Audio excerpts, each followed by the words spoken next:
Voy a decir algo que probablemente nadie en la historia de la Fórmula 1 ha dicho públicamente con total honestidad.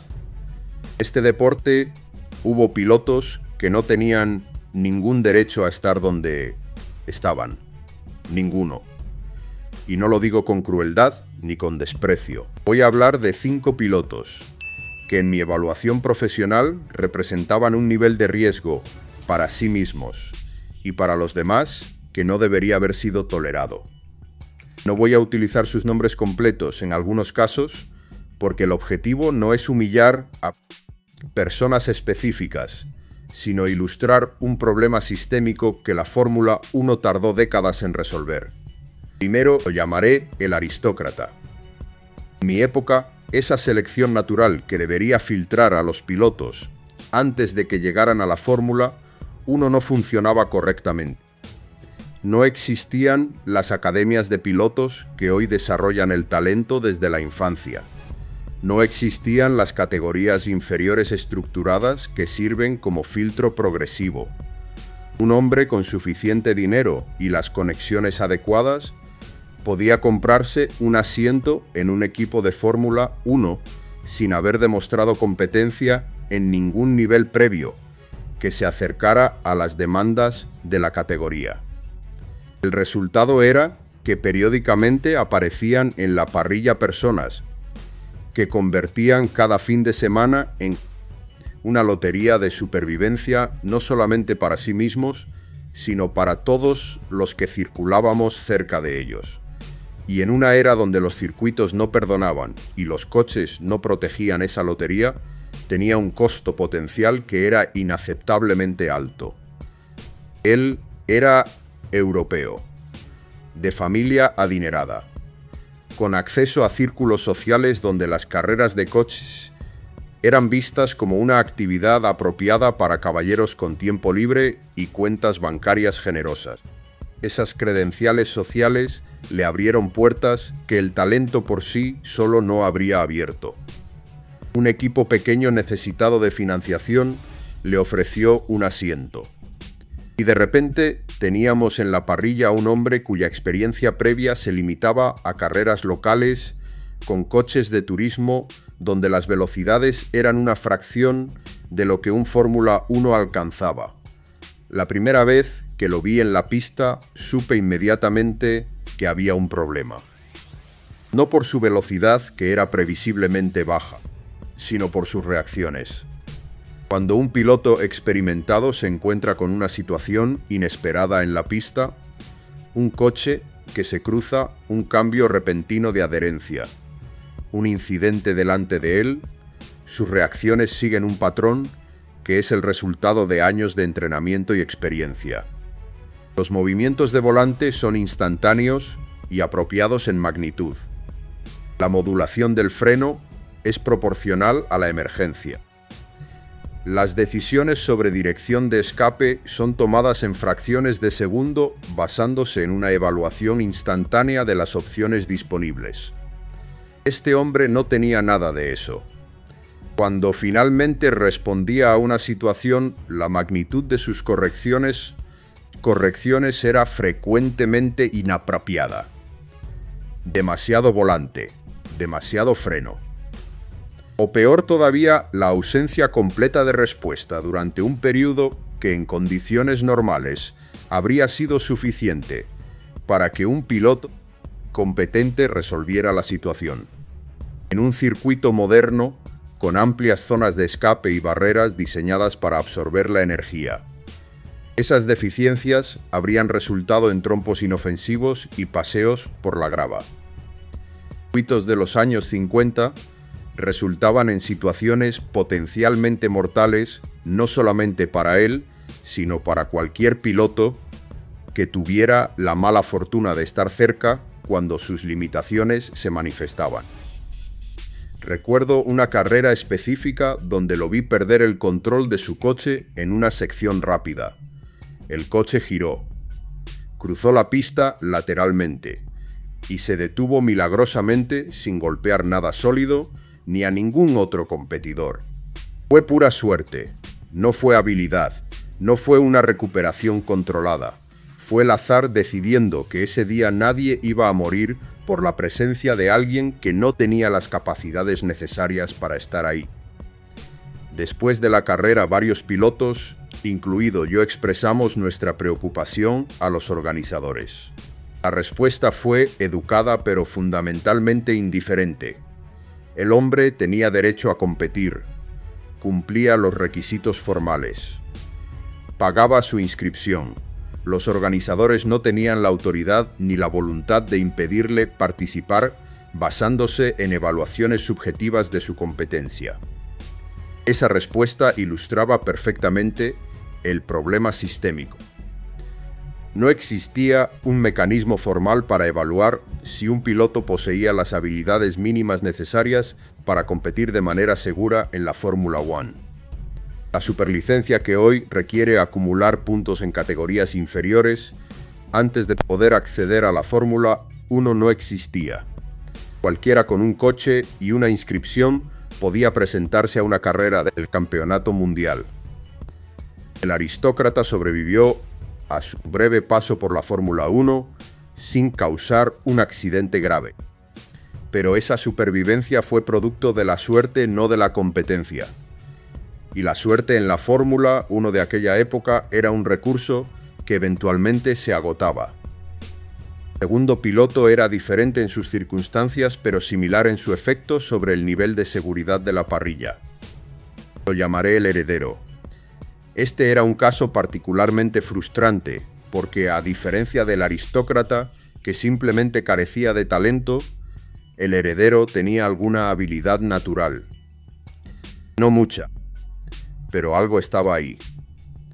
Lo suficiente para producir actuaciones ocasionalmente competentes que le daban la confianza de que pertenecía al nivel más alto, cuando en realidad sus buenos resultados eran más producto de circunstancias favorables que de competencia genuina. Lo que hacía al heredero particularmente peligroso era esa confianza injustificada. Un piloto que sabe que está fuera de su elemento normalmente compensa esa limitación siendo cauteloso. Se mantiene al margen de las batallas directas. Cede posiciones cuando un coche más rápido lo presiona. Toma márgenes adicionales en las curvas para compensar su falta de habilidad con seguridad adicional. Esas compensaciones no lo hacen rápido, pero lo hacen relativamente seguro para sí mismo y para los demás. El heredero no hacía nada de eso.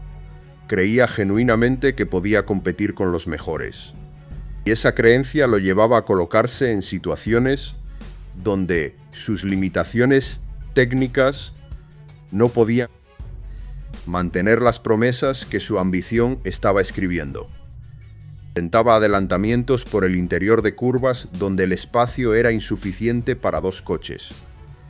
Defendía posiciones con una agresividad que habría sido respetable si hubiera tenido la habilidad técnica para respaldarla, pero que sin esa habilidad se convertía en una fuente de riesgo inaceptable. Entraba en batallas rueda a rueda con pilotos que tenían 10 veces su experiencia y 5 veces su talento, creando situaciones donde la responsabilidad de evitar un accidente recaía enteramente sobre el piloto más hábil, porque el heredero no tenía la capacidad de contribuir a la solución. Hubo un incidente que me involucró directamente, donde el heredero intentó adelantarme por el exterior de una curva rápida en un circuito que no dejaba ningún margen para ese tipo de maniobra. Su coche llegó a la curva con demasiada velocidad porque no había evaluado correctamente la distancia de frenado necesaria desde la posición que había elegido. El resultado fue que su coche se desplazó hacia el exterior de la curva, directamente hacia donde yo estaba circulando en mi línea normal. Tuve que desviarme bruscamente para evitar el contacto. Mi coche pasó sobre la hierba del exterior de la curva a una velocidad donde perder el control era una posibilidad muy real. No lo perdí, pero los segundos que pasé con 2 ruedas sobre la hierba y 2 sobre el asfalto a más de 180 km/h.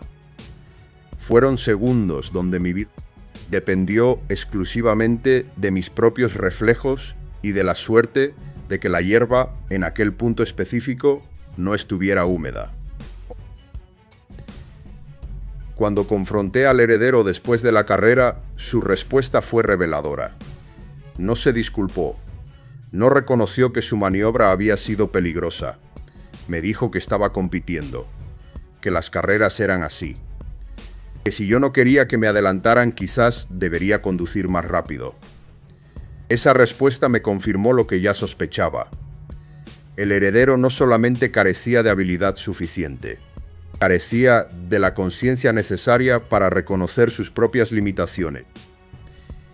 Y esa combinación de incompetencia con falta de autoconsciencia era posiblemente la mezcla más peligrosa que podías encontrar en una parrilla de Fórmula 1. El tercer piloto representaba una categoría diferente de problema. No era un piloto rico que se había comprado su asiento, ni un hombre con ambiciones que superaban sus capacidades. Era alguien que probablemente había tenido el talento necesario en algún momento, pero que lo había perdido, que se negaba a aceptar esa pérdida. Lo llamaré el veterano. El veterano había competido durante años con resultados que justificaban su presencia en la parrilla. Había ganado carreras en categorías inferiores. Había producido actuaciones respetables en sus primeras temporadas de Fórmula 1. Había demostrado en su momento que poseía las habilidades fundamentales que la categoría demandaba.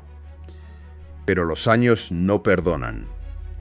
Y en la Fórmula, uno de los años 50 y 60, donde los coches se volvían progresivamente más rápidos cada temporada, la degradación natural de los reflejos que acompaña al envejecimiento podía convertir a un piloto anteriormente competente en un peligro para sí mismo y para los demás en un periodo relativamente breve. El veterano había cruzado esa línea.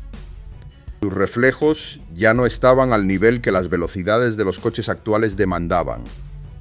Sus tiempos de reacción habían aumentado lo suficiente como para que las correcciones que la conducción a alta velocidad requiere llegaran consistentemente tarde, no mucho, fracciones de segundo. Pero en la Fórmula 1 las fracciones de segundo son la diferencia entre controlar una situación y perder el control de ella. Lo que hacía la situación del veterano particularmente trágica era que él mismo probablemente lo sabía. Había momentos en la pista donde podías ver en su conducción la evidencia de alguien que estaba compensando activamente una degradación de sus capacidades. Frenaba ligeramente antes de lo necesario. Tomaba márgenes un poco más amplios en las curvas rápidas. Evitaba batallas directas que unos años antes habría buscado activamente. Esas compensaciones hacían que su conducción fuera relativamente segura en condiciones normales. El problema surgía cuando las condiciones dejaban de ser normales. Cuando algo inesperado ocurría y la respuesta necesitaba ser instantánea e instintiva sin tiempo para aplicar compensaciones conscientes. En esos momentos, la degradación de sus reflejos se manifestaba de manera peligrosa. Y al veterano tener varios incidentes donde su incapacidad de responder con la velocidad necesaria a situaciones imprevistas creó riesgos para otros pilotos. Uno resultó en un accidente grave. Pero cada uno fue un recordatorio de que la línea entre un incidente menor y una tragedia era extraordinariamente delgada. El caso del veterano me producía una empatía que no sentía hacia el aristócrata o el heredero, porque el veterano había sido competente, había merecido su lugar en la parrilla en su momento. Lo que había cambiado no era su determinación ni su conocimiento, sino algo que escapaba a su control. Tiempo. La biología. La realidad inevitable de que el cuerpo humano no mantiene indefinidamente las capacidades que las carreras demandan. Pero la empatía no eliminaba el riesgo. y el riesgo que el veterano representaba para los demás era real independientemente de las razones que lo causaban. El cuarto piloto era quizás el caso más difícil de evaluar porque sus deficiencias no eran técnicas en el sentido convencional. Podía conducir un coche razonablemente rápido. Sus reflejos eran adecuados. Su comprensión mecánica del vehículo era aceptable. Lo que le faltaba era algo más fundamental y más difícil de cuantificar. Lo llamaré el temerario. El temerario era rápido. A veces sorprendentemente rápido.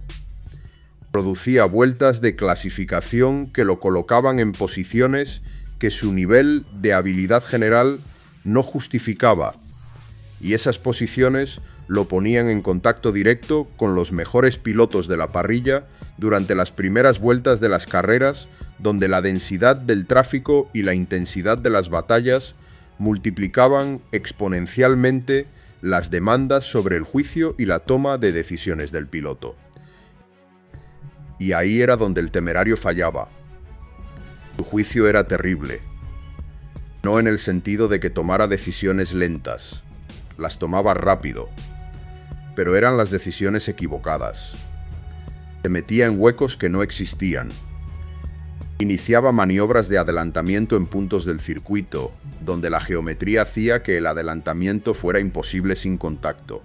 Defendía posiciones con movimientos que no dejaban espacio suficiente para que el piloto que lo presionaba pudiera abortar su intento de manera segura. Cada una de esas decisiones individualmente podía atribuirse a la agresividad competitiva que todos los pilotos poseemos en algún grado. Pero la frecuencia con que el temerario producía situaciones de peligro superaba con mucho lo que la agresividad normal explicaba. No era agresividad. Era una deficiencia fundamental en la capacidad de evaluar riesgos y de tomar decisiones apropiadas bajo presión. La diferencia entre el temerario y un piloto genuinamente agresivo como Stirling Moss o alguno de los pilotos más combativos de nuestra era precisamente esa capacidad de evaluación. Stirling era agresivo, pero sus maniobras agresivas estaban respaldadas por un cálculo instantáneo de las probabilidades de éxito y de las consecuencias del fracaso. El temerario no hacía ese cálculo, o si lo hacía, llegaba sistemáticamente a conclusiones incorrectas. El resultado era un piloto que producía estadísticas de incidentes desproporcionadamente altas. Toques, salidas de pista provocadas por maniobras fallidas, situaciones donde otros pilotos tenían que tomar acciones evasivas para evitar colisiones que el temerario había provocado con sus decisiones. La Fórmula 1 moderna, un piloto con ese patrón de comportamiento acumularía penalizaciones rápidamente y eventualmente sería forzado a modificar su conducta o abandonar la categoría. En nuestra época no existían esos mecanismos correctivos. El temerario podía continuar produciendo situaciones de riesgo carrera tras carrera sin consecuencias formales más allá de la desaprobación verbal de sus colegas que él ignoraba sistemáticamente. El quinto y último piloto representa la categoría que personalmente me resultaba más difícil de tolerar. No porque fuera el más peligroso, sino porque las razones de su presencia en la parrilla eran las más flagrantemente injustificables. Lo llamaré el turista. El turista no quería ser piloto de Fórmula 1 en el sentido profesional del término. No aspiraba a ganar carreras ni campeonatos. No estaba construyendo una carrera competitiva. Quería la experiencia. Quería poder decir que había participado en un gran premio de Fórmula 1. Quería la fotografía con el casco y el mono. Quería la historia para contar en las cenas sociales. Y el sistema de la época se lo permitía. Un hombre con recursos suficientes podía inscribirse en ciertos grandes premios con equipos privados. que alquilaban coches anticuados a pilotos dispuestos a pagar por el privilegio de participar.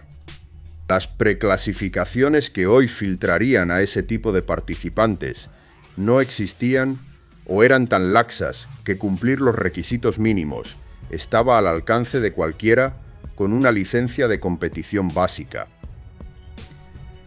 El turista normalmente no causaba problemas directos porque su velocidad era tan inferior a la del resto que circulaba en una especie de universo paralelo donde raramente interactuaba con los pilotos competitivos. La distancia natural que se creaba entre su ritmo y el del campo principal funcionaba como un buffer de seguridad informal. El problema surgía en las vueltas donde los líderes doblaban al turista.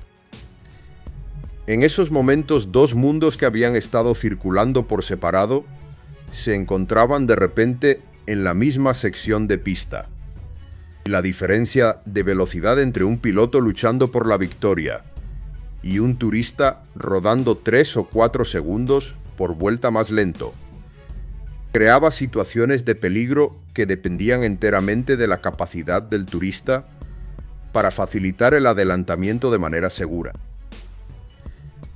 Esa capacidad requería conciencia de lo que ocurría detrás. Requería la habilidad de mantener una línea predecible para permitir que el piloto más rápido eligiera su ruta de adelantamiento. Requería la disciplina de no hacer movimientos inesperados en el momento donde el coche rápido estaba comprometido con una maniobra de paso. El turista frecuentemente carecía de todas esas capacidades, no porque fuera malicioso, sino porque simplemente no tenía la experiencia ni la formación para gestionar una situación que en la Fórmula 1 moderna se ensaya y se protocolariza, pero que en nuestra época dependía enteramente del instinto y la competencia individual del piloto doblado. Hubo incidentes donde pilotos competitivos sufrieron accidentes graves o fatales como resultado de interacciones con coches rezagados que no gestionaron correctamente el proceso de ser doblados. Cada uno de esos incidentes era una acusación directa contra un sistema que permitía que personas sin la competencia necesaria compartieran la pista, el veterano que se quedó más tiempo del que sus capacidades permitían, el temerario que no podía evaluar riesgos correctamente, el turista que buscaba la experiencia sin poseer las habilidades para vivirla de manera segura. Necesito reiterar algo que dije al principio. No disfruto con esta conversación. No me produce satisfacción señalar las deficiencias de personas que en muchos casos arriesgaron sus vidas de buena fe, creyendo genuinamente que tenían lo necesario para competir al más alto nivel. El error, en la mayoría de los casos, no fue malicioso. Fue sistémico. Fue la consecuencia de un deporte que durante décadas careció de los filtros necesarios para garantizar que solamente personas con las habilidades mínimas requeridas accedieran a la parrilla. La Fórmula 1 moderna ha resuelto la mayoría de estos problemas. La superlicencia establece requisitos claros de rendimiento en categorías inferiores. Las academias de pilotos desarrollan el talento desde edades tempranas. Los equipos tienen procesos de selección rigurosos que evalúan las capacidades de un piloto extensamente antes de ofrecerle un asiento. Los comisarios tienen la autoridad y los mecanismos para penalizar o excluir a pilotos cuyo comportamiento en la pista represente un riesgo inaceptable. Todo eso es progreso. Todo eso salva vidas. Y todo eso habría salvado vidas en mi época si hubiera existido entonces. Los 5 tipos de pilotos que he descrito probablemente todavía existen en algún nivel de las categorías inferiores del automovilismo. Personas con más dinero que talento. Personas con más ambición que habilidad. Personas que han perdido las capacidades que alguna vez tuvieron. Personas que no pueden evaluar los riesgos correctamente. Personas que buscan la experiencia sin poseer las competencias necesarias. La diferencia es que hoy esas personas tienen muchas menos probabilidades de llegar a la Fórmula 1. Y eso es extraordinariamente positivo para la seguridad de todos los involucrados. Lo que me llevo de esta reflexión no es satisfacción por haber criticado a otros. Es gratitud por haber sobrevivido a una era donde los filtros de seguridad que hoy protegen a los pilotos no existían. Donde compartir la pista con alguien que no debería estar ahí era un riesgo que todos aceptábamos porque no teníamos alternativa. Donde la diferencia entre volver a casa el domingo por la noche y no volver podía depender de las decisiones de alguien cuya presencia en la parrilla no estaba justificada por nada, excepto su capacidad de pagar la inscripción. Esa era la Fórmula 1 que yo viví. Extraordinaria en muchos aspectos, deficiente en otros, y honesta solamente cuando alguien decide contar la verdad completa en lugar de la versión romántica que la nostalgia prefiere preservar. Esta ha sido mi verdad. Incómoda, impopular, pero necesaria. Si lo que escucharon hoy les mostró un lado de la Fórmula 1 que no conocían, suscríbanse, activen notificaciones. Compartan con alguien que crea que todo tiempo pasado fue mejor en la Fórmula 1. Y vuelvan pronto porque lo que traemos la semana que viene va a generar una conversación que este deporte necesita tener. Vemos.